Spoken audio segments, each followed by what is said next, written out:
اگر سنت ابراہیمی فرض ہے تو سنت محمدی بھی کچھ کم نہیں۔ ہم 17 رکعتیں عشاء کی پڑھتے آئے ہیں، پھر ہم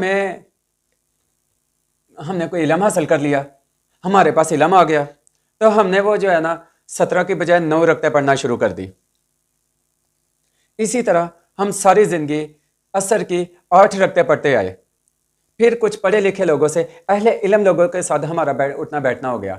انہوں نے ہمیں یہ بتایا کہ ان میں سے جو 8 عصر کی رکعتیں ہیں، ان میں سے 4 تو اپنا سنت ہے غیر مقدہ، اور اس کا کوئی گناہ نہیں ہے اگر چھوڑ دی جائے تو۔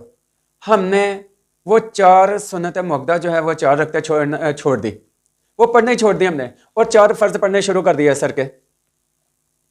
ہم نے یہ کیا ہم نے 4 رکعتیں چھوڑ دی۔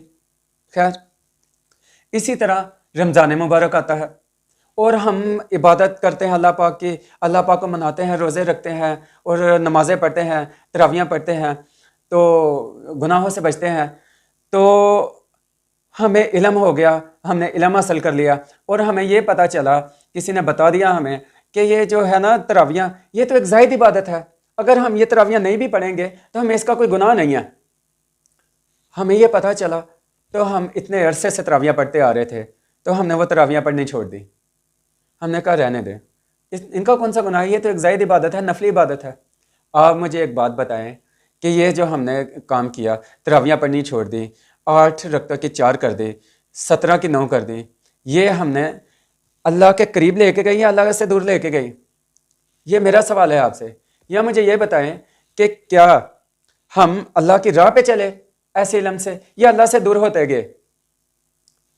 ہمیں ایسے علم سے بچنا چاہیے جس کی وجہ سے ہم اللہ پاک کی راہ پہ چلنے کے بجائے اللہ سے راہ فرار حاصل کر لیں۔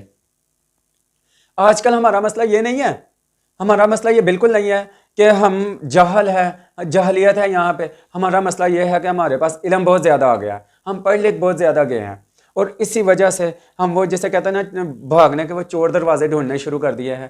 لہٰذا دوستو، ہمیں اس چیز کا خیال رکھنا پڑے گا کہ ہمیں ایسے علم، اللہ بچائے ہمیں بس ایسے علم سے جو ہمیں اس سے دور کر دے، ہمیں راہ فرار جو ہے نا اللہ پاک سے جو ہے نا مل جائے، ہم دور بھاگنا شروع کر دیں۔ تو اللہ پاک ہمیں اور آپ کو جو ہے نا اپنی راہ پہ چلنے کی سعادت نصیب فرمائے، اللہ پاک توفیق عطا فرمائے، آمین ثم آمین۔